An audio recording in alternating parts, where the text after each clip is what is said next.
सूरती में गरमी नहीं लगता खूबसूरती में कूलर लगल छौरी कुरती में कूलर लगल छौरी कुरती में चूतो में पसीना की पूरती में चूतो में पसीना की पूरती में कूलर लगल छौरी कुरती में कूलर लगल छौरी कुरती में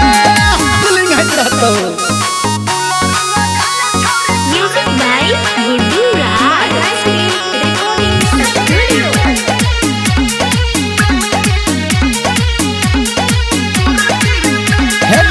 ठंडा पीले चाहे पीले नींबू पानी मिटो न दुख तोहर सुने के रानी गर्मी छिए ठंडा पीले चाहे पीले नींबू पानी मिटो न दुख तोहर सुने के रानी पूछबो ने बात हम घुरती में आ पूछबो ने दुख हम घुरती में आ कूलर लगल छौरी कुरती में आ कूलर लगल छौरी कुरती में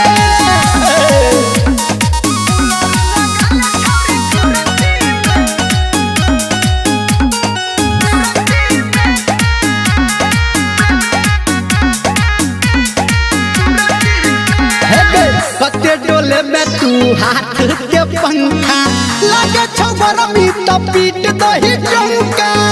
सब बुझते कते डोले में तू हाथ